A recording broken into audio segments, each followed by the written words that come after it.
Avant que je puisse faire mon message aussi, parce que ça va être dans le thème de mon message en bout de ligne, on vous a parlé d'Alpha. J'espère que je vais être capable d'avoir le son. J'aimerais ça avoir le son. Si on n'a pas le son, ce n'est pas grave. Ça va se régler les dimanches qui s'en viennent. Oh. Nous sommes si occupés. Mais ça sur pause. Nous posons tant de questions. S'il te plaît. Quels vêtements porter? Quel temps fera-t-il aujourd'hui? J'ai tant d'activités. Oui. Bon, mais ça marche. On a le son. Alors, je voulais juste une vidéo d'introduction sur ce qu'est Alpha en tant que tel. Et vous allez voir, c'est en lien avec mon message ce matin. Alpha, ce n'est pas vraiment pour un chrétien de longue date. Pour quelqu'un qui est peut-être nouveau dans la vie chrétienne, mais c'est surtout une occasion. Vous voyez, on prie pour les gens de notre ville. C'est une occasion d'inviter quelqu'un, d'inviter un ami, d'inviter quelqu'un de ta famille, quelqu'un de proche, qui n'a pas cette connaissance-là du christianisme, qui a peut-être une ouverture, qui ne viendrait pas nécessairement un dimanche matin, mais qui viendrait quelques semaines, un dimanche soir, autour d'une table, autour d'une vidéo, autour de personnes agréables, avec sans jugement, aborder ces questions-là, qu'est-ce que le christianisme. Et si on a beaucoup de gens, ça va être un beau problème. Ça va un beau problème. Beaucoup de bouffe à préparer, beaucoup de temps à faire, mais un beau problème à avoir.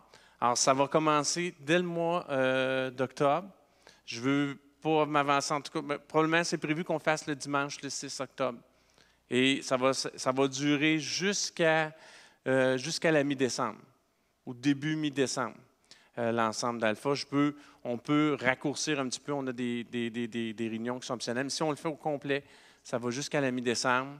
On mange bien, on a un bon temps ensemble, on rit, on pleure, on parle ouvertement, puis c'est pour tout le monde. Que quelqu'un ait une notion du christianisme ou pas une notion, la seule, c'est d'avoir le goût de venir à Alpha, d'avoir une petite ouverture, d'avoir un point d'interrogation, une petite ouverture pour les choses spirituelles. Alors, c'est un peu cette chose-là. Je voudrais qu'on présente le vidéo qui nous le présente. Moi, j'ai fait plusieurs fois. Puis à chaque fois qu'Alpha commence, j'ai des frissons. J'ai réécouté cette vidéo-là qui fait juste présenter, puis j'ai encore des frissons. Il y a quelque chose de spécial qui se passe dans ces rencontres-là. Alors, je veux qu'on puisse écouter cette vidéo-là. J'aurai un petit vidéo aussi à la fin de mon message. Alors, Calimero, pour ceux qui ont connu ça. Voyage dans le temps. Nous sommes si occupés. Nous nous posons tant de questions. Quels vêtements porter? Quel temps fera-t-il aujourd'hui? J'ai tant d'activités sur mon horaire. Mais nous pouvons nous poser d'autres questions plus profondes, comme pourquoi suis-je sur Terre? Où allons-nous? Est-ce tout?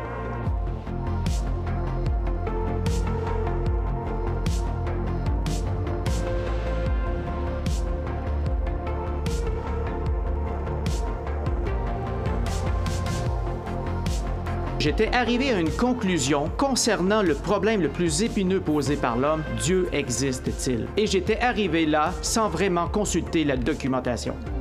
Et j'étais censé être un homme de science.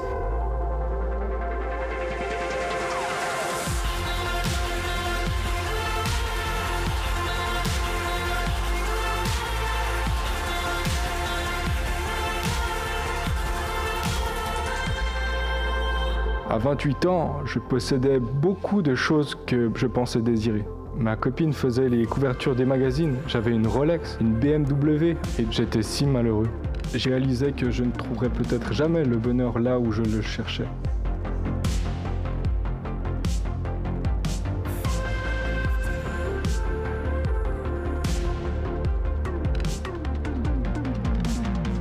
Je crois que pendant plusieurs années, j'ai cherché à être fort en moi-même. Et je sentais que tout ce que j'avais besoin, c'était d'être avec mes amis, l'impression d'être fort ensemble, comme invincible. Mais la vérité, c'est que personne n'est.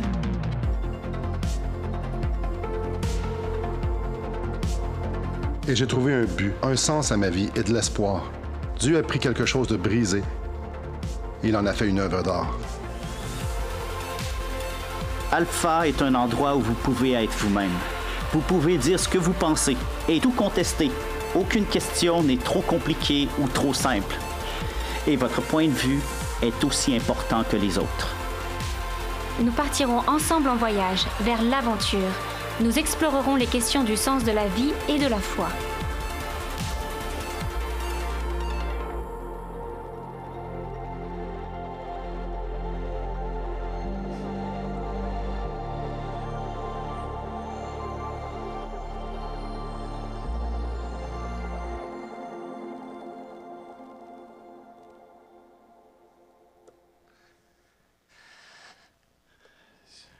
Toujours touché à chaque fois que je le vois. Alors, ce que je vais vous demander dans les semaines qui s'en viennent, priez, pensez à quelqu'un. Ça va être en lien avec le message que je vous donne aujourd'hui. Que, hey, est-ce que cette personne-là, je pourrais pas l'inviter à Alpha? Puis, si elle est hésitante un petit peu, non, je vais aller avec toi. On va y aller ensemble. Et il y a quelque chose qui va se passer, je vous assure. Il y a quelque chose qui va se passer. Vous allez bien? Je reste toujours dans le même thème, mais je prends une petite tournure. Je ne suis pas chanceux. Je prêche pratiquement tout le temps après Nathalie. Nathalie a fait des affaires en prédication que je ne savais pas qu'on pouvait faire. Elle réalise des choses que je ne pensais pas qu'il était possible. Tu sais, faire une réunion familiale impliquée, grand, moyen, petit, avec les enfants là-dedans. Comment elle fait pour jongler dans cette prédication-là? Ils ne nous enseignent pas ça au collège biblique. Ce n'est pas un style de prédication qu'on connaît. Tu sais, c'est un style nathalite. C'est de type Nathalie. C'est elle-même. Elle amène ça. Moi, je dis, comment je fais pour prêcher après ça? J'ai toujours l'impression d'être plate, d'être juste le monsieur en avant qui parle. Tu sais, elle j'ai pas de pyjama d'ananas, moi. Comment tu fais pour battre ça? C'est impossible. C'est impossible. Non, j'ai juste... Et ce matin, ça va être juste moi. Tu sais, des fois, on a besoin de variété. Ça va être complètement différent. Ce matin, c'est un message toast beurre de peanut. Toast beurre de peanut confiture, un standard, un classique. Un classique. Hein? On n'est pas, tu sais, comme wow, mais tu sais, de temps en temps, ça fait du bien. Je m'en souviens, les deux ensemble, je me souviens de ça fait du bien manger. Ce que je vous fais, c'est un message le plus classique que tu ne peux pas faire. Une prédication par exposition. Pas par supposition, par exposition. Alors, ce que ça veut dire, une prédication par exposition, c'est qu'on présente le texte, on l'explique, puis on l'applique. On l'explique pour qu'on puisse comprendre, parce que c'est un texte qui a été écrit il y a longtemps, pour qu'on puisse comprendre ici maintenant, vraiment comment on doit le comprendre, puis on l'applique pour qu'il y ait quelque chose qui s'applique vraiment à notre vie. Pour qu'on puisse que ça ne soit pas juste une histoire comme toutes les autres. Et normalement, on le fait de façon plus restreinte.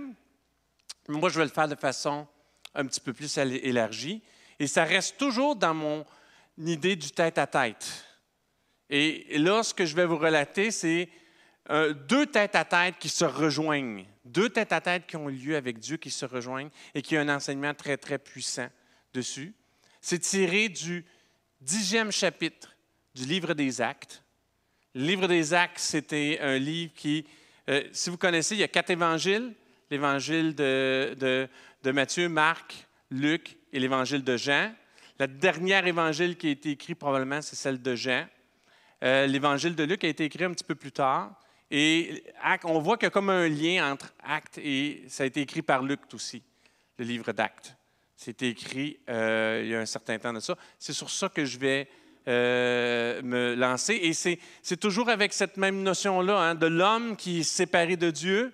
Et comme je vous dis, dans Genèse 3, 8 à 10, qui est séparé de Dieu, qui commet le péché et que Dieu descend descend dans le jardin d'Éden, tout de suite après, Adam et Ève aient péché, il leur dit, et l'homme qui fuit, quand ils entendirent la voix de l'Éternel Dieu en train de parcourir le jardin vers le soir, l'homme et sa femme se cachèrent loin de l'Éternel Dieu, au milieu des arbres du jardin. Cependant, l'Éternel appela l'homme et lui dit, « Où es-tu? » Il répondit, « J'ai entendu ta voix dans le jardin et j'ai eu peur parce que j'étais nu. Alors je me suis caché. » Depuis ce temps-là, Dieu appelle, « Où es-tu? » Et quand il te trouve, il ne te laisse pas où tu es. Mais il te dit, « Viens avec moi. » Et si tu te perds en chemin, il trouve un moyen de te ramener dans la bonne voie. Alors, comme je vous ai dit, le passage sur lequel je vais faire l'exposition, c'est dans le 10e chapitre du livre des Actes. C'est une histoire très connue. C'est l'histoire de Pierre et Corneille. C'est ceux qui l'ont très connu chez les chrétiens, une image très, très connue. Et ça nous parle vraiment au moment où l'Église de Jésus-Christ a commencé à sortir vraiment officiellement des confins du judaïsme et que le message a été annoncé à plusieurs non-juifs. Où c'était clair que cette bonne nouvelle-là n'était pas pour une minorité, n'était pas pour simplement les descendants de David, mais était pour l'humanité entière. Et Dieu merci, parce que si je fais mon test d'ADN, il n'y a pas beaucoup de génétique juive en moi. Et je n'aurais pas part à cette gloire-là. La plupart d'entre nous n'auraient pas part à cette chose-là. Et c'est vraiment quelque chose de grandiose. Et c'est quelque chose que Dieu a toujours voulu. Alors, comment on fait l'exposition d'un texte? On lit, c'est de lire la Bible dans son contexte. Vraiment, c'est ça. On cherche à comprendre le contexte. Un autre point que j'avais discuté avec Nathalie, hein? Comment on veut vous prêcher, mais on veut aussi vous apprendre à comment vous nourrir vous-même. Allez goûter vous-même aux bonnes choses. Et c'est important de lire la Bible dans son contexte. Et je ne sais pas qu'est-ce que Dieu fait avec moi ces temps-ci, mais il me fait sortir des affaires, il me montre des choses, je lis dans les commentaires, je lis dans les... Puis là, je dis, mais pourquoi personne n'a vu ça? Pourquoi personne n'a vu ça? Il y a encore des choses à découvrir dans la Bible. On vit une époque merveilleuse où tu peux trouver, tu as des commentaires, tu as des études, tu as des choses, mais Dieu nous parle encore, il peut avoir encore une révélation particulière pour toi. Parce qu'il a écrit quelque chose dans l'histoire de ta vie, on vient tous d'horizons différents. Il n'y a rien qui nous rassemble ici si ce n'est Jésus. Rien. Absolument rien si ce n'est Jésus. On a toute une histoire différente, on a toute une expérience différente et ça va nous amener à voir des détails ou à voir des choses que d'autres ne verront pas. Alors, comment on lit la Bible dans son contexte? On essaie à comprendre où est-ce que ça se passe, quand est-ce que ça se passe, puis pourquoi ça se passe. Il faut comprendre que les textes, on ne peut pas lire la Bible comme on lit un article dans l'actualité ou un article de presse. Les styles littéraires ont énormément changé. Maintenant, on va te donner la chronologie, on va te donner un contexte. Tu vas avoir une date, si c'est un article de journal. Ils vont te dire quand l'événement s'est produit. Ils vont pouvoir te donner une chronologie. Ils vont avoir toutes sortes de détails qui n'existaient pas dans les textes antiques. Les textes antiques, souvent, il faut des fois lire entre les lignes, ou pas nécessairement lire entre les lignes, mais voir un peu le contexte. Qui d'entre vous a déjà entendu, et ça je parle pour les chrétiens qui sont là depuis longtemps, il faut revenir à l'Église de Livre des Actes. Hein? On manque on manque de feu. Il faut vivre l'Église du livre des Actes. Regarde tout ce qui se passe dans l'Église des premiers chrétiens du livre des Actes. Ça bouge, il y a des miracles, il y a des guérisons, ça se convertit, ça bouge, ça bouge, ça bouge, ça bouge, ça bouge. Hein? Petite question pour vous. Le livre des Actes, ça raconte quel espace de temps d'après vous? OK, on va passer à un vote. Le livre des Actes, ça raconte, c'est comme les évangiles. Les évangiles, on parle, c'est 3 ans dans la vie de Jésus à peu près. Qui sont d'accord que le livre des Actes, on parle de 3 ans, les 3 premières années de la vie chrétienne? 5 premières années de la vie chrétienne? Bon, j'ai ma petite amie qui vote pour 5, parce que c'est plus vieux qu'elle. 5 ans. Les 10 premières années de la vie chrétienne.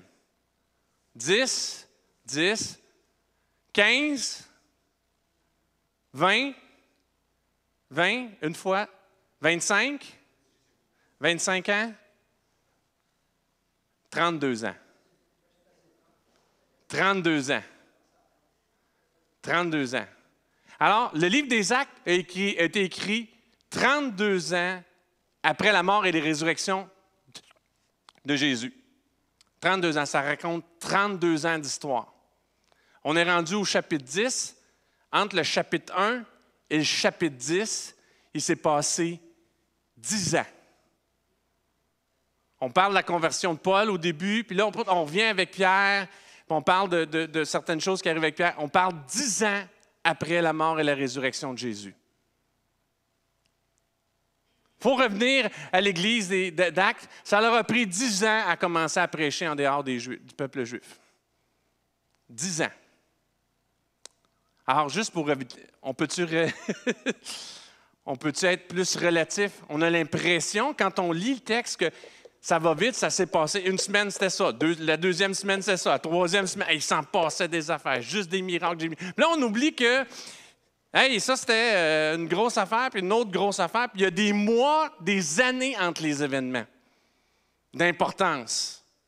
Et là, Corneille, ça se passe 10 ans après. Pourtant, Jésus, quand il est ressuscité, il dit à ses disciples, « Allez prêcher la bonne nouvelle à toutes les nations, d'abord à Jérusalem, en Samarie, puis jusqu'aux extrémités de la terre. » Mais je pense qu'il y a quelqu'un qui n'avait pas pris le mémo, ou il n'avait pas noté, parce que 10 ans après, ils sont encore juste ils sont un petit peu sortis de Jérusalem, ils sont juste à ce niveau-là, à ce moment-là. Ils se répandent un petit peu, mais ce n'est pas encore répandu au niveau des non-juifs.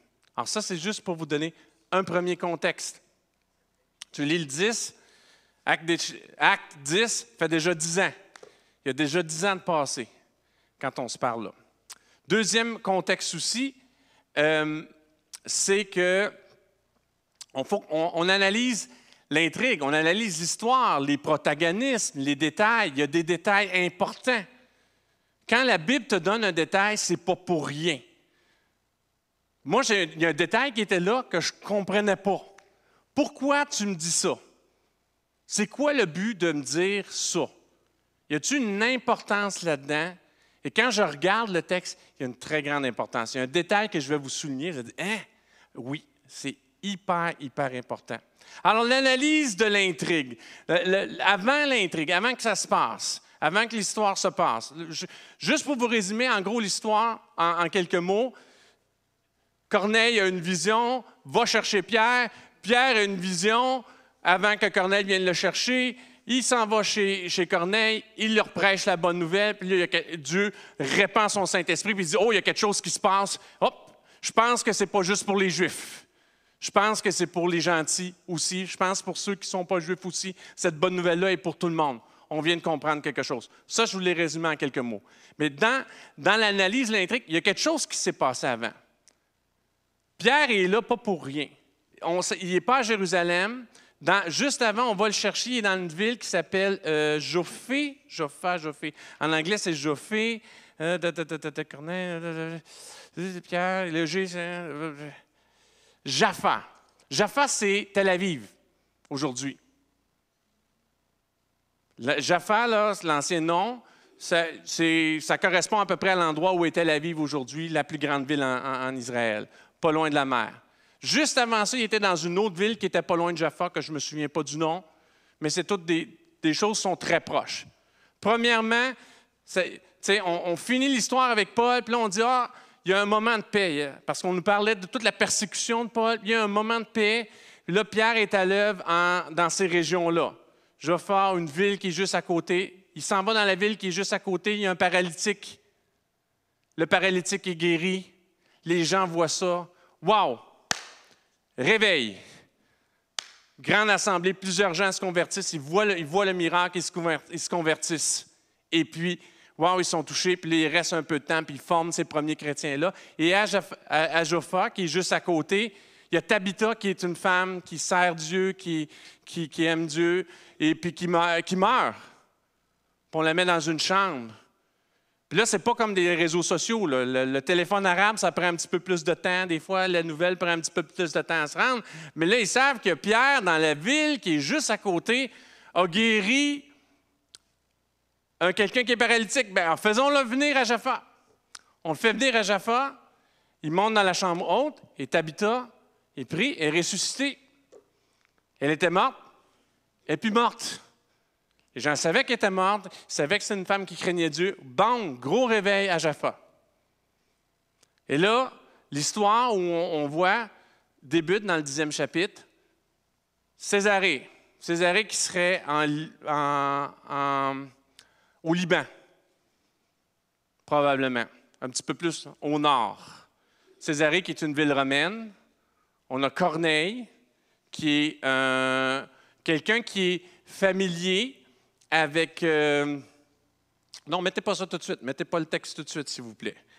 Corneille, qui est familier avec le judaïsme, qui est quelqu'un qui pratique, mais qui n'est pas juif. Pas juif du tout. Puis probablement qui a entendu parler de ça. Alors ça, c'est un petit peu le contexte dans cette histoire-là. C'est pas clair combien de temps il était dans les deux endroits, mais je pense que c'est plus de temps que nous, on pense. Il a probablement été plusieurs mois dans chacune de ces villes-là. Les nouvelles ne vont pas vite. Les nouvelles ne vont pas vite. Ils vont à la vitesse des gens qui marchent. Puis, il n'y a pas beaucoup de gens qui sont lettrés, alors ils vont, je ne sais pas trop, mais les nouvelles circulent. Alors ça, c'est le contexte. C'est toutes les choses qui se passent dans ce contexte-là. Et dans toute cette histoire-là, Dieu parle de deux façons. Il parle d'une façon à Corneille, puis il parle d'une autre façon à Pierre. Il y a deux types de rencontres dans cette histoire-là. Corneille a une rencontre assez spéciale. Un ange qui vient le voir. C'est assez concret, assez visible, assez quelque chose qui n'est pas très, très commun. Et Pierre, lui, vit quelque chose que moi, j'ai déjà entendu d'autres chrétiens vivre, des moments d'extase où il ne dort pas, mais le ciel s'ouvre. Il y a une vision. Deux types de rencontres, deux types de conversations aussi. Dieu a deux types de conversations tout à fait différentes avec les deux. On peut s'attendre aussi à ça. Souvent, nous, comme chrétiens, on a nos modes, on dit, ouais, je pense que Dieu peut me parler comme ça, Dieu peut me parler d'une certaine façon. On voit dans la Bible que Dieu nous parle de la façon qu'on a besoin d'être parlé. Pas nécessairement toujours de la façon qu'on voudrait qu'il nous parle. Il y a une idée en tête. Il y a un but différent pour chacun d'entre eux et il vient coordonner ça ensemble. Tu veux savoir si Dieu est en train de parler?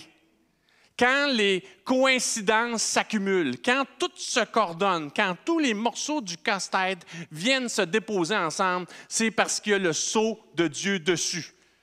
Quand tu viens puis tu es tiraillé par une question, puis le dimanche matin, quelqu'un vient te saluer puis te parle exactement de l'affaire que tu avais besoin d'entendre, demande-toi pas de midi à 14 heures d'où ça vient ces choses-là. C'est Dieu qui coordonne les choses. Dieu qui te parle en privé et qui parle à une autre personne, qui dit de poser un certain geste ou qui la dirige naturellement à poser un certain geste qui a un sens pour toi.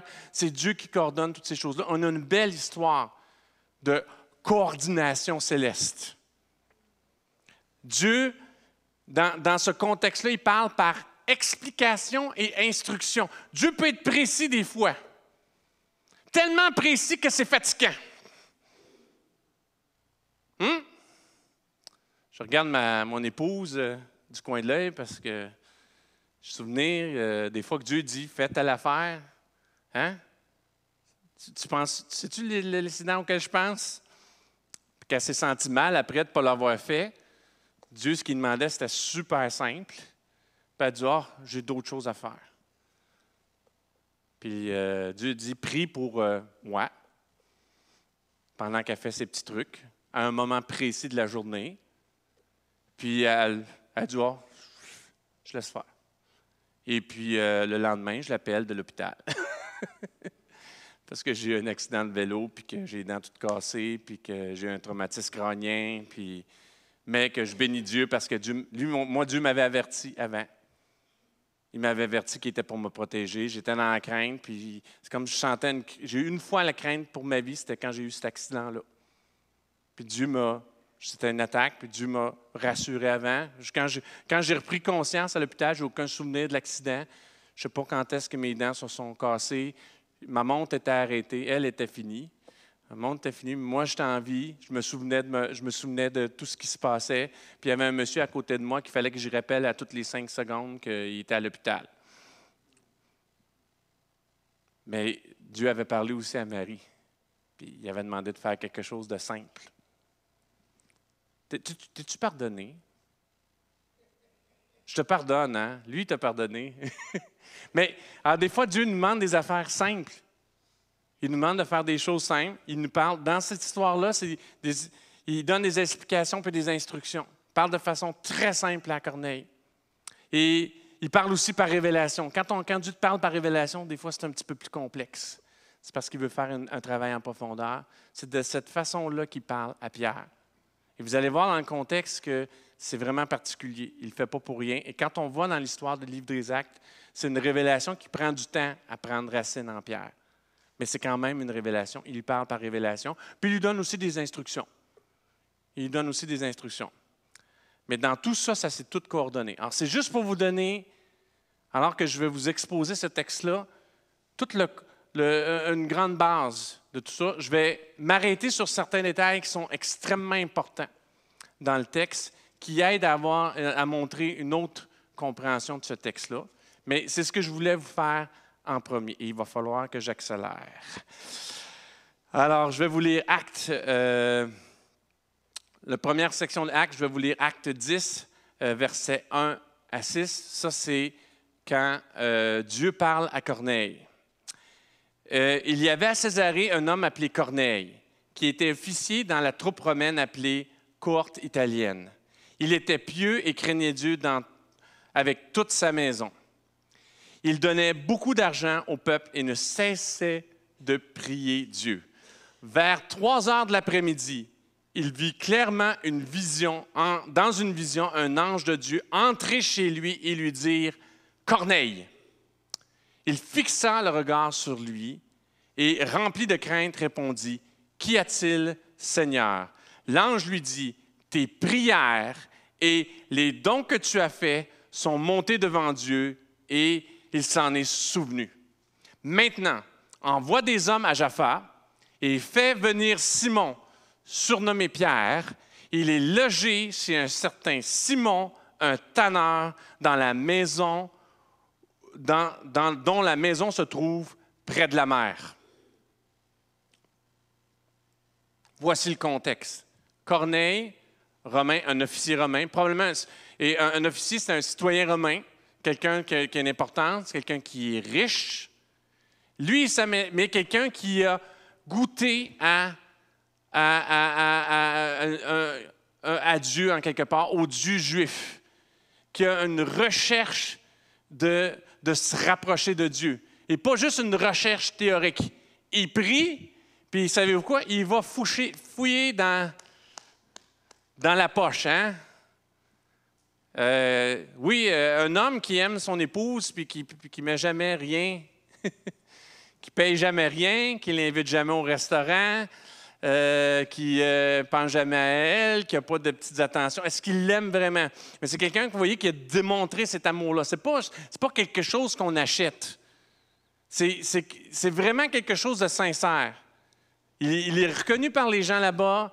C'est quelqu'un qui est apprécié des Juifs là-bas. C'est quelqu'un qui les bénit, qui prend soin d'eux, qui est d'abondance de cœur. Quelqu'un qui veut rencontrer Dieu. Il a soif de rencontrer Dieu.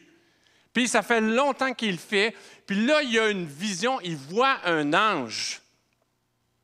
Puis il dit, ta prière a été entendue. On va le voir après, c'est quoi sa prière. Il veut rencontrer Dieu. Il veut le goûter vraiment. Il veut le rencontrer Dieu. Ta prière a été entendue. Puis voici mes instructions. Va chercher Pierre. Puis Pierre, il habite chez Simon le tanneur, près de la mer, un petit peu en dehors de la ville. Petit détail super important ici. Pierre est chez Simon le tanneur. Dans la hiérarchie des gens qui observent la loi juive, il y a plusieurs niveaux. Il y a les gens qui sont très, très observants, qui observent tous les rituels, souvent ceux qui étaient les plus extrêmes, et auxquels Jésus s'est souvent opposé parce qu'il trouvait qu'ils étaient hypocrites, qu'il y avait plein de règles, puis que vraiment, c'était les pharisiens. Ça, c'était le plus haut niveau. Puis on descendait. Les bergers ne sont pas très hauts. Pas nécessairement que le berger fait quelque chose, il se souille, il est rendu impur par ses activités, pas nécessairement parce que Dieu est contre les bergers. D'ailleurs, il parle de lui-même comme étant le berger d'Israël. C'est juste que les bergers sont dans le champ, il faut qu'ils s'occupent des moutons, et puis ils n'ont pas le temps de faire tous les rituels, là, eux autres. Là. Alors, ils étaient regardés un peu de haut. Probablement aussi qu'ils sentaient la bique un petit peu. Fait que, alors, ce n'est pas des gens qui sont très, très... Et pourtant, les anges sont apparus aux bergers.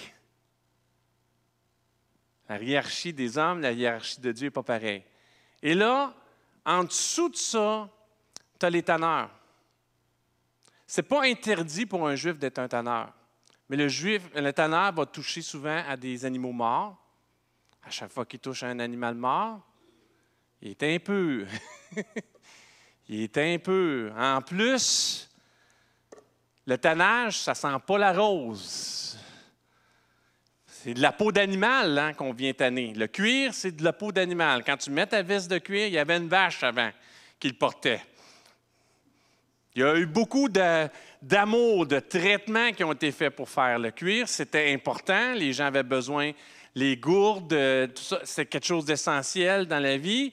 Mais ça ne sent pas la rose. Les tanneurs sont en dehors de la ville. Il ne faut pas mettre un tanneur au centre-ville.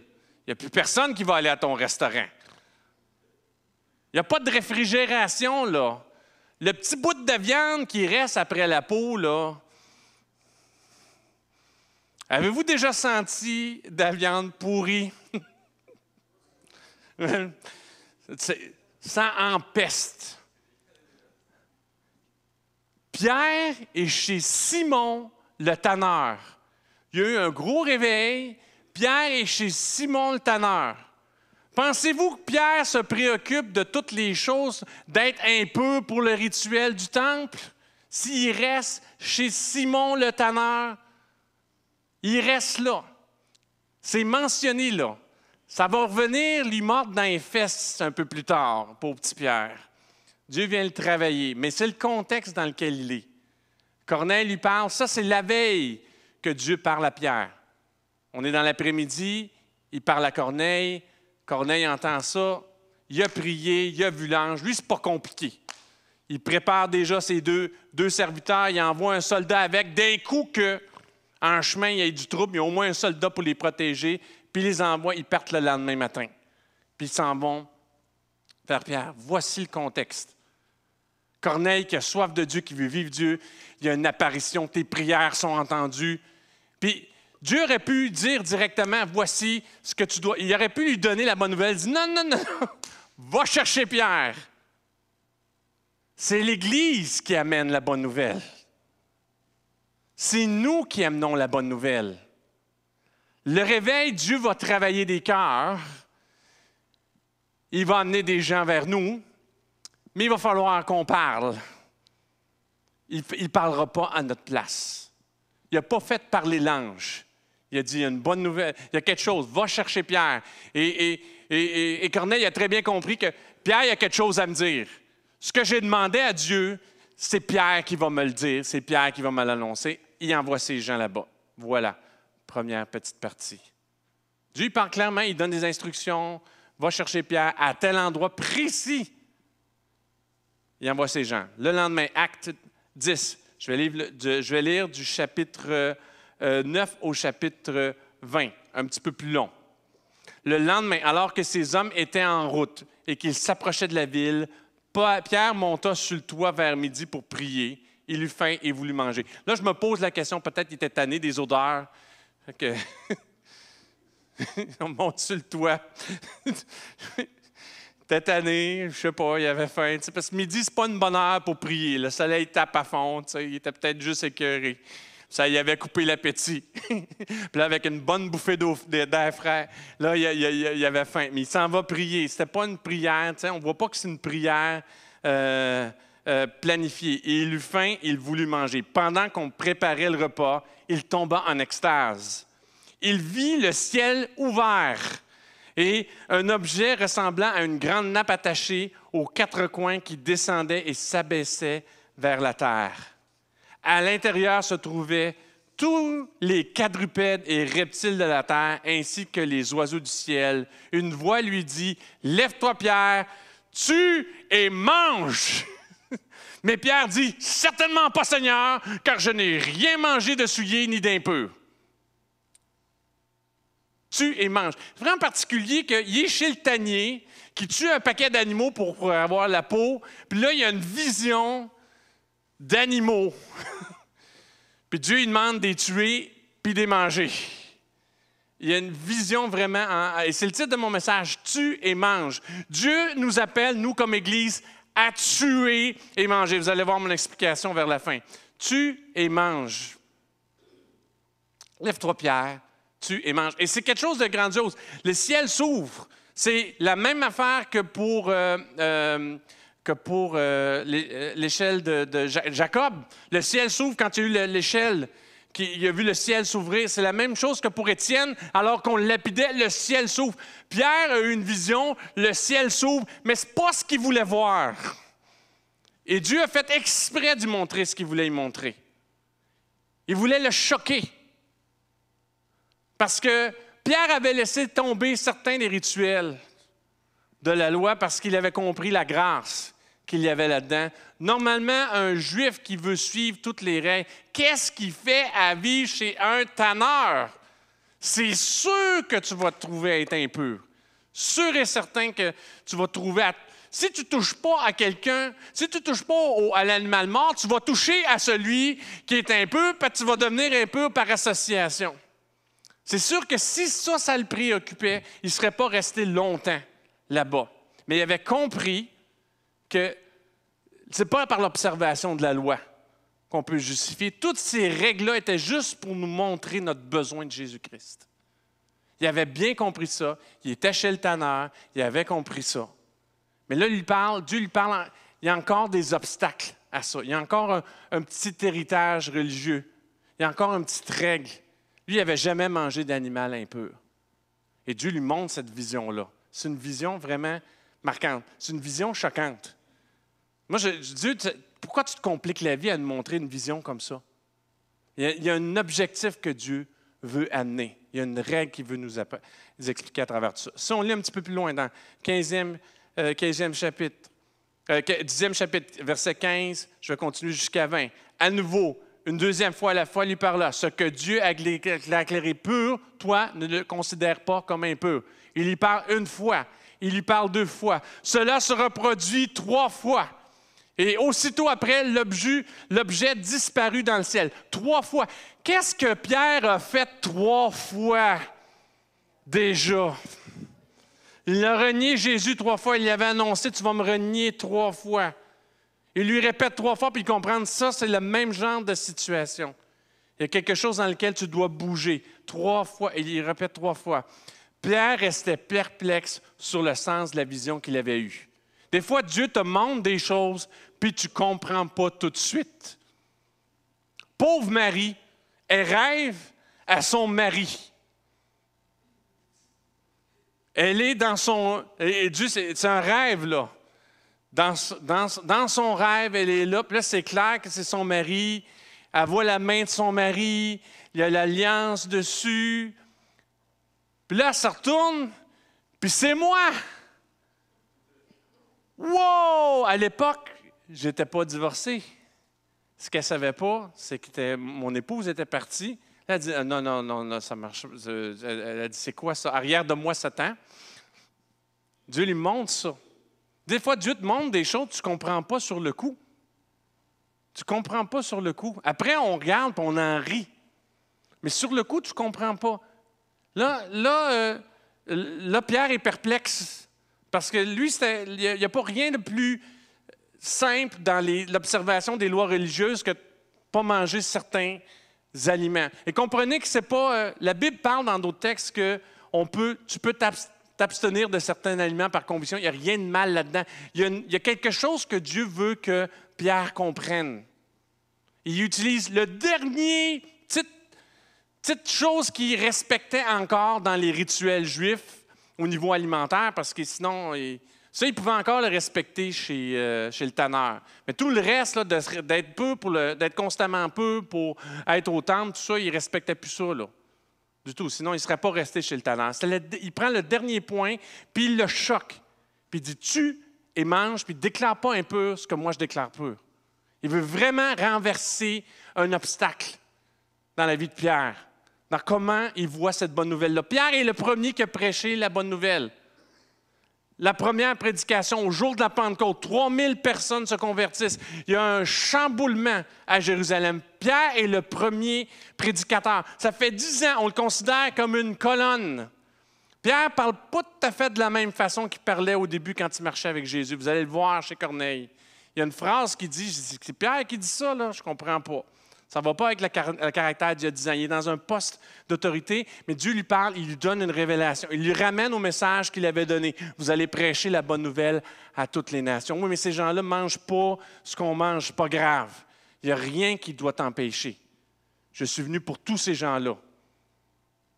Je suis venu pour tous ces gens-là. C'est ça la grande vérité qui lui parle. Alors là, il est perplexe. Et là, les gens arrivent. Les amis de Corneille arrivent. Chapitre 17, versets 17 à 20. Pendant ce temps, les hommes envoyés par Corneille avaient demandé où était la maison de Simon. Ils se présentèrent à la porte et appelèrent pour savoir si c'était bien là que logeait Simon, surnommé Pierre. Pierre réfléchissait encore à la vision quand l'Esprit lui dit, « Il y a 3 hommes qui te cherchent. Lève-toi, descends et pars avec eux sans hésiter, car c'est moi qui les ai envoyés. » Hop! Là, il est perdu dans « qu'est-ce que je fais avec ça? » Là, Dieu dit « on ramasse ses affaires. Voici les instructions. Il y a 3 personnes en bas, ils te cherchent, va-t'en avec eux, pose-toi pas de questions. Pars. Je vais travailler la révélation en chemin. » Un petit peu plus loin, versets 24 à 28. Pierre arrive chez Corneille.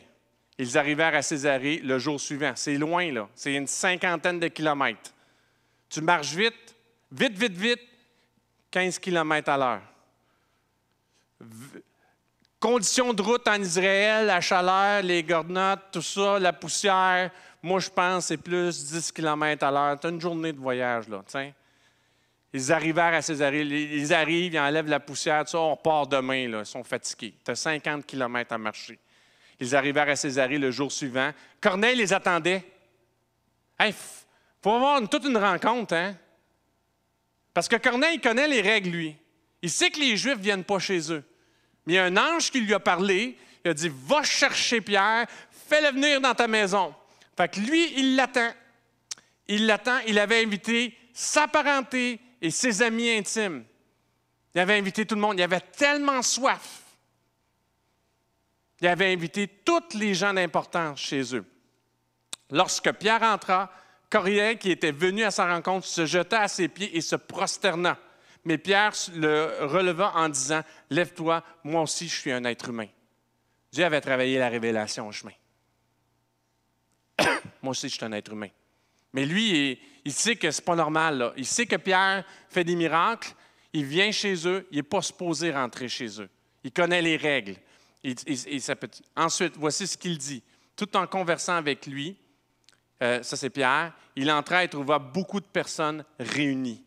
Vous savez, leur dit-il, qu'il est interdit à un Juif de se lier à un étranger ou d'entrer chez lui.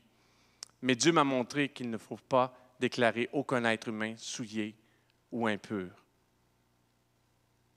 C'est ça qu'il avait à comprendre de cette révélation-là. Il a dû travailler un petit peu. « Ah, merci, mon amour. » Tu vois, Dieu savait bien ce qu'il faisait, hein? C'était pas une mauvaise vision, hein? Je suis loin d'être parfait, hein? Des fois, je vois mes enfants et je dis « Oh là là, Quand je vois la pomme qui n'est pas tombée loin de l'arbre, je dis « Oh, Seigneur Jésus, tu as eu tout un appel. » Parce qu'il y en a 4 pinards pareils, là, 4 intenses. Mais voilà, Dieu sait ce qu'il fait. Il coordonne les choses, ça vient à sa gloire. La grâce. Tout en conversant avec lui, il entrait et trouva beaucoup de personnes réunies. Vous savez, dit-il qu'il était interdit à un Juif de se lier à un étranger ou d'entrer chez lui. Mais Dieu m'a montré qu'il faut déclarer aucun être humain souillé ou impur. Il a tué cette notion-là. Il a tué ce qui l'empêchait. Il a tué les règles qui l'empêchaient d'aller vers les autres. Il les a tués. Mais c'est vraiment particulier qu'ils disent ça pareil. Il y a encore du chemin à faire. Parce que pourquoi il ne se considérait pas impur en étant chez le tannier? Mais quand il rentre chez des non-juifs, qui probablement suivaient toutes les rites de pureté, eux, ils suivaient les rites. C'était des observants. Mais ils n'étaient juste pas juifs. Ils considéraient qu'ils n'avaient pas le droit d'entrer chez eux. Des fois, dans les méandres de notre vie, on crée des obstacles à ce que Dieu touche les autres autour de nous. On voit très bien les aspects. « Ah, moi, je suis quelqu'un qui reste chez le tanneur, je n'ai pas de préjugés, je n'ai pas rien. » Mais voyez-vous l'ambiguïté? Voyez-vous comment ça ne fait pas de sens? Et quand on cherche vraiment Dieu, Dieu vient confronter les incohérences de notre vie, les incohérences dans notre communication de l'Évangile. Il vient les confronter pas à peu près. Il a confronté Pierre là-dedans, parce qu'il y avait un obstacle juste à cause qu'il n'était pas juif. Et dans cette vision-là, ça l'a complètement renversé. Dieu l'a travaillé encore, ça a pris du temps. Paul l'a confronté plus tard quand il a été tenté de s'éloigner des non-juifs puis d'aller avec les judaïsants par crainte. Il y a peut-être une crainte, peut-être d'habitude. Dieu a travaillé cette révélation-là avec lui, mais Dieu nous appelle d'aller plus loin. Et ne soyez pas surpris s'il y a des obstacles à votre ouverture aux autres et que Dieu vous force la main un petit peu. Parce qu'il ne va pas utiliser quelqu'un d'autre pour répandre l'Évangile, la bonne nouvelle, qui est Jésus, si ce n'est quelqu'un qui l'a expérimenté. Il va parler à travers vous. Il veut le faire. L'histoire de Pierre est là pour vous aussi. Voici ce qui se passe à la toute fin. Il annonce la bonne nouvelle. En gros, il reprend la prédication de best-of. Il raconte en gros la même histoire qu'il a racontée à Jérusalem quand il y a eu la Pentecôte. Il parle de la nécessité que Jésus est là pour le salut, que c'est lui qui est le vrai espoir de l'humanité. Il n'a même pas fini son message. Versets 44 à 48. Pierre parlait encore quand le Saint-Esprit descendit sur tous ceux qui écoutaient la parole. Tous les croyants incirconcis qui étaient venus avec Pierre furent stupéfaits de ce que le don du Saint-Esprit était déversé, même sur les non-juifs. En effet, ils les entendaient parler en langue et célébrer la grandeur de Dieu. Alors Pierre dit: peut-on refuser l'eau du baptême à ceux qui ont reçu le Saint-Esprit, tout comme nous? Et il leur donna de les baptiser au nom du Seigneur, et ils lui demandèrent alors de rester quelques jours auprès d'eux. Alors, pour ceux qui ne le savent pas, le don qu'on parle, le parler en langue qui les voit exercer, c'est quelque chose qu'on retrouve tout le long dans le Nouveau Testament. On y fait référence dans plusieurs des livres de Paul, on y fait référence dans le livre des Actes. C'est ce qu'on appelle une langue. Dimanche passé, Marie a parlé en langue. Elle a annoncé quelque chose. Et comme c'était un parler en langue qui est fait dans l'Assemblée, bien, on ne comprend pas vraiment ce qu'elle dit. Alors, c'était nécessaire de l'interpréter. Elle l'a interprété elle-même. Ça arrive même des fois qu'une personne parle en langue, puis quelqu'un d'autre donne le sens par la suite. Et c'est une expérience spirituelle profonde. Au moment où on est submergé du Saint-Esprit. Et ça témoigne vraiment, c'est comme un signe vraiment assez clair qu'on a eu une rencontre, une vraie rencontre avec Dieu. Et là, ils voient ça auprès de gens qui ne s'y attendaient jamais, qui ne l'ont peut-être jamais vu. Ils se mettent, puis le message n'est même pas fini. Puis ils disent non, ces gens-là sont vraiment convertis. Et ça a convaincu tous les gens qui étaient là. Et ça a commencé à ouvrir la porte à ce que la bonne nouvelle soit annoncée à des gens qui n'étaient pas juifs. C'est une grâce. C'est une grâce. Savez-vous quoi? Quand on obéit à des instructions très simples de la part de Dieu, quand on l'écoute, Dieu nous amène à expérimenter des choses qu'on n'avait jamais pensé possibles. Corneille ne savait pas qu'il était pour avoir une rencontre aussi personnelle. Il ne pensait pas qu'il était pour être submergé du Saint-Esprit. Il pensait juste que son désir de connaître Dieu, il vivrait s'il allait simplement obéir à ce que à ce que Dieu lui a demandé pour Pierre. Pierre ne savait pas du tout où est-ce qu'il s'en allait, là. Il n'avait même pas compris toute la révélation. Il était encore en train d'y réfléchir. Il a juste entendu la voix de Dieu qui dit « Va, continue, marche un petit peu. » Puis en chemin, ça s'est éclairé. Puis ça lui a pris encore une couple d'années pour vraiment bien le saisir. Pour vraiment bien le saisir. Il y a une grâce. Il y a une grâce. Ça, c'est le texte. Comment ça s'applique à vous maintenant? Très simple. Première règle, prie et attends-toi à Dieu. Tu vas avoir des surprises. Si tu as soif de Dieu, est-ce que Jésus ne va pas lui-même accomplir ce qu'il a dit? Venez à moi, vous tous qui avez soif. Des fleuves d'eau vive couleront de vos seins. Église communautaire Mountain View, avez-vous soif? Amen. Avez-vous besoin de rafraîchissement? Il l'a fait avec Corneille. Il ne savait même pas ce qu'il demandait. Toi, tu sais ce que tu demandes. Tu as expérimenté. On te parle de ces choses-là. Tu as cette connaissance. Rafraîchis ton mode prière. Sors, jette la vieille cassette. Souvent, on prie en cassette, hein? On répète la même chose qu'on avait. Jette la vieille cassette. Bon, Seigneur, surprends-moi. Pierre ne s'attendait pas en sortant du tanier parce que ça sentait mauvais, parce qu'il voulait prendre un peu d'air, puis prier en hauteur que le ciel était pour s'ouvrir sur lui. Le ciel peut s'ouvrir sur toi si tu pries. Attends-toi à Dieu. Prie et Dieu va faire des choses encore. Il va t'amener plus loin. Écoute et suis ses instructions. Tu ne vas pas mourir si un jour tu ne le suis pas, mais ça peut rester en arrière de ta tête, te sentir mal. Quand tu sais que Dieu te parle, suis juste ses instructions. Tu sais que c'est lui qui te parle. Oui?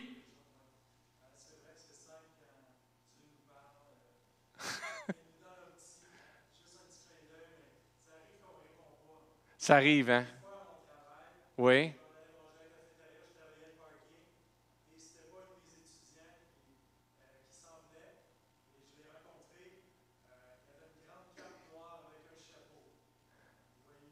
Uh-huh.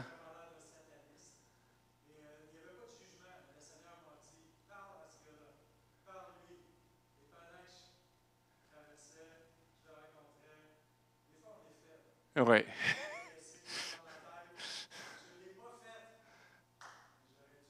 T'aurais dû. Oh non.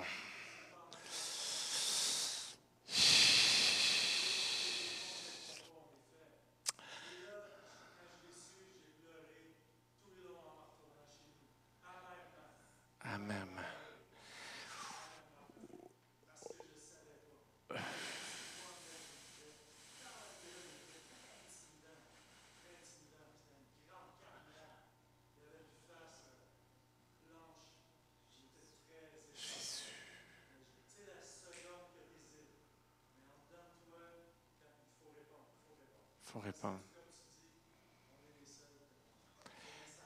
Le message. Écoutez, on sait... Je veux juste le répéter parce qu'en vidéo, on ne peut pas l'entendre. Ce que Michel nous a partagé. Et quand je vous dis que Dieu coordonne les affaires, je n'ai pas eu le temps de te partager mon message ce matin. On s'est croisés tantôt, on travaillait sur... D'ailleurs, à chaque fois que vous voyez Annie, là, dites-lui merci. Parce que c'est pas simple d'être en arrière, faire le son. Là, ce matin, là, on la remplace exceptionnellement. Ils sont pratiquement tout le temps là. Elle le fait avec un bon cœur, elle le fait avec joie, toujours souriante, tout ça. Puis là, on pense que c'est facile, mais c'est pas juste appuyer sur des boutons. Alors, pensez à elle. Mais Michel, on était à côté. Là, ce qu'il a parlé, c'est qu'il a croisé quelqu'un. Michel est enseignant au cégep. Il y a des gens en musique. Il croit. C'était-tu un des étudiants dans ton programme? C'est pas son étudiant, mais un étudiant de programme, quelqu'un avec une... Tu sais, il avait déjà intimidant avec une cape noire. Puis Dieu lui parle, puis il va lui parler. Puis, dans son hésitation, j'étais dans mes pensées, tout ça, il ne lui a pas parlé. Et il a su la semaine suivante qu'il s'était suicidé. C'est un exemple extrême. Extrême. Mais c'est quelque chose qu'on doit avoir en tête, des fois. Si Dieu te parle, des fois, tu ne sais pas tout. Corneille n'avait aucune idée de ce que Pierre était pour lui communiquer. Pierre ne savait pas, il n'était même pas sûr pourquoi il allait là-bas. Il savait juste qu'il devait y aller, puis Dieu a fait des grandes choses. Il s'est révélé à travers ces choses-là. Oui, ma soeur.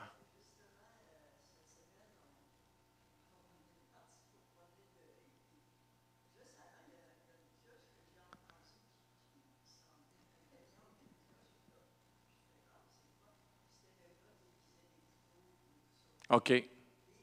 Un aiguiseur de couteau? OK. OK. OK.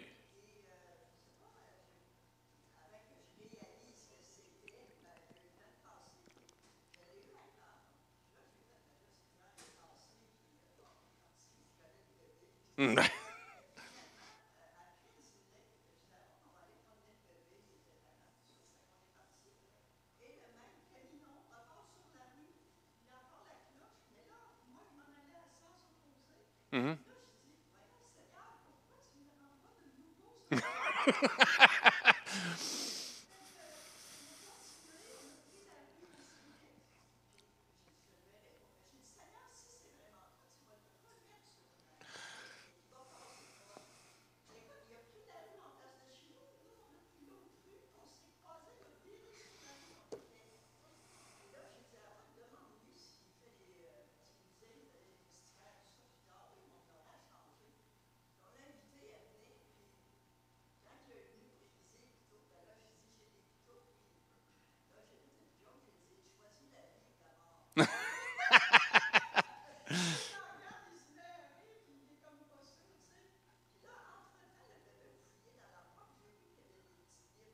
Hein?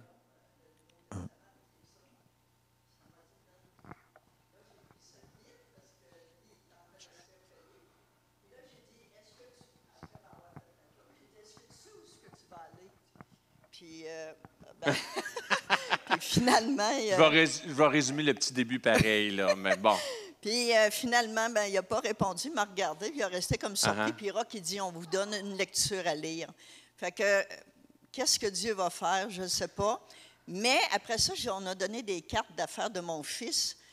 Puis lui, il disait qu'il était sur le camping Rouville, puis qu'il y aurait sûrement beaucoup de jobs pour mon fils là-bas. Okay. Bon. Fait que j'ai dit, Seigneur, tu vas faire, deux pierres et un coup. Fait que, bon. Mais je prie pour lui. Je ne sais pas ce que le Seigneur va faire, mais j'ai dit, Seigneur, que ce petit Nouveau Testament-là, peut-être qu'il a entendu déjà parler du Seigneur, puis qu'il a juste, veut juste le rafraîchir, mais on ne sait pas ce que Dieu peut faire. Alors, d'être à l'écoute, oui, mais on s'ostinait, moi, puis Rock, pour le Nouveau Testament. Parce que, puis lui, il était là, puis j'ai dit, donne-lui. Fait que c'est ça, le Seigneur fera le reste. Même Bon, alors, si ça nous paraît fou, des fois, il faut le faire. Juste pour résumer l'histoire rapidement, c'est quelqu'un, un aiguiseur de couteau, un réparateur, je ne savais pas que ça existait encore, mais ça existe, ambulant. Et une fois, Dieu dit non, on va le voir. Puis là, 2 fois, elle le recroise encore. Elle dit, Seigneur, si tu veux que je parle, fais-le que je le rencontre une 3e fois.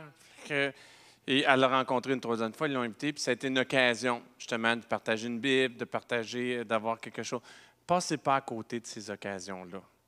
Mais ne jugez pas Pierre, parce qu'il s'est pris à 3 fois avec toi, hein? Prochaine fois que tu dis, ah, moi, je ne suis pas comme Pierre. T'es-tu sûr? Hein? Alors, prie, attends-toi à Dieu, écoute et suis ses instructions. Il y a quelque chose qui se passe quand on suit ses instructions. Progresse dans la révélation qui t'est donnée. Des fois, Dieu te parle, tu ne comprends pas tout. Puis tu te dis, bon, ben montre-moi la prochaine étape. Montre-moi la prochaine chose. Il y a quelque chose de magique, de merveilleux. Je ne dis pas magique, c'est merveilleux. C'est comme si on est au ciel quand Dieu nous conduit, puis on sait que c'est Dieu qui est en train de faire quelque chose, puis on est conduit à partager quelque chose de la part de Dieu à quelqu'un. Il y a quelque chose d'incroyable. Incroyable, incroyable, incroyable. Dernier de mes conseils, tue et mange. Tue et mange. Il y a des choses religieuses dans nos vies, des obstacles qu'on se crée nous-mêmes dans nos pensées, qu'on doit tuer. On doit les tuer. Dieu nous appelle à l'action, il nous donne des fois des instructions simples. Imagine si Pierre, il a fallu qu'il donne toute une révélation complexe avant de dire « suis les bonhommes ». Il était encore étourdi de sa révélation. Probablement que s'il n'avait pas donné la révélation, s'il n'avait pas choqué Pierre, il ne serait pas parti avec ces gens-là. Il les a travaillés, il leur a parlé la veille, il les a fait venir, il les a fait marcher 50 kilomètres pour aller chercher Pierre. Pierre lui a donné une révélation le matin. S'il n'avait pas donné toutes ces choses-là, il n'aurait peut-être pas suivi. On a besoin de tuer ce qui nous empêche d'aller vers les autres. Pas de se réconforter de tous les gens avec qui on est à l'aise, mais de tuer ce qui nous empêche d'aller vers les autres et de manger le corps de Christ. De vivre ça, de se nourrir de son sacrifice à lui-même. Il a été meurtri, il a été blessé pour que nous, on soit relevés. Quand on mange son corps, on participe à ces choses-là. Qu'est-ce que c'est un petit peu de rejet, un petit regard inconfortable, une petite blessure, un petit inconfort? Quand la vérité est au bout de cela, quand des vies transformées, des gens touchés. On veut vivre l'Église d'Actes. On tue et on mange. Ils ne sont pas plus parfaits que nous. Pierre, ça lui a pris 10 ans puis une révélation qui tombe du ciel. Les cieux qui s'ouvrent, être choqués pour briser ce mur-là. Alors, je ne veux pas qu'aucune personne en ce lieu se sente coupable. Pierre, le pilier de l'Église, il n'avait pas l'affaire. Tu ne l'as pas l'affaire, c'est pas grave. Tu ne comprends pas tout, tu ne te sens pas à l'aise, c'est pas grave. Pierre, il devait être hyper mal à l'aise en s'en allant là-bas. Il y a eu une vision qui l'a choqué. Ça y a tout pris, puis même tu le dis du bout des lèvres, je ne suis pas supposé rentrer chez vous. Qu'est-ce que tu dis là, Pierre? Tu vivais tu vivais avec la tanneur. Non, c'était un obstacle, c'était quelque chose de trop grand pour lui. Puis Dieu lui a dit, tue et mange. Tue et mange. On ne veut pas de jeune homme qui meurt sans qu'au moins Dieu lui ait tendu la main. On veut pas. Puis on ne sait pas qu'est-ce qui s'est passé par la suite. Il y a peut-être eu d'autres rencontres, on ne sait pas. Mais si Dieu te parle à toi, c'est parce qu'il veut faire quelque chose avec toi. Il veut faire quelque chose avec toi. Je vous lance ça. Je vous le lance. Je ne mettrai pas le dernier vidéo que j'avais prévu. On le mettra pour une autre fois. C'est une autre vidéo d'Alpha. C'est quelqu'un qui a rencontré Dieu avec Alpha. Et là, en plus, tu as une petite excuse. Hey! Tu pourrais venir à Alpha. On commence le 6 octobre, 18h30, la bouffe est gratuite. Il n'y a pas de mauvaise réponse, pas de bonne réponse. C'est ouvert à tous. On en parle ouvertement. Tu vas avoir un bon temps ensemble. Tu ne seras pas jugé. On ne te condamnera pas. Tu viens une fois, tu viens deux fois, tu ne reviens plus jamais.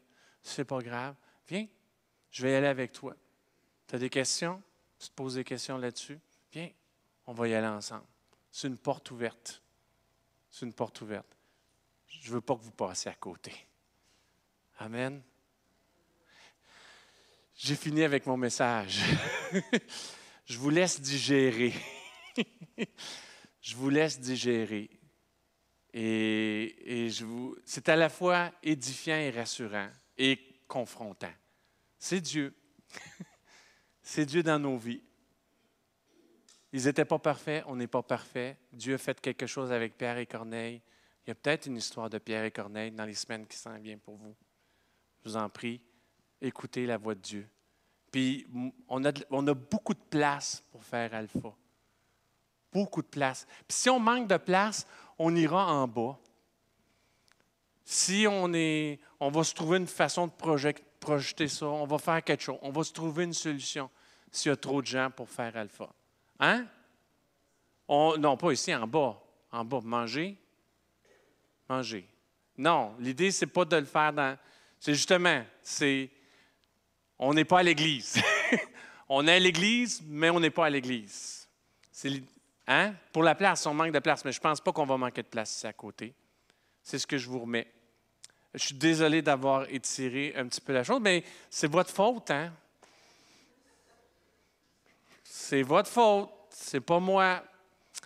Dieu savait ce qu'il faisait. Dieu savait ce qu'il faisait. Dieu coordonne toutes choses. Je n'avais pas ces histoires-là. Moi, ce n'était pas prévu. Ce n'était pas dans mes notes. Ce n'était pas dans les notes de Pierre, ce n'était même pas dans les notes de Corneille. Ouvrez la porte à ce que Dieu fasse quelque chose. Ouvrez la porte. On peut vivre ce que l'Église, la première Église a vécu. Ce n'est pas une façon de... On peut vivre ça, nous aussi. Amen. Que Dieu vous bénisse. Passez une bonne semaine. Et tuez et mangez, s'il vous plaît.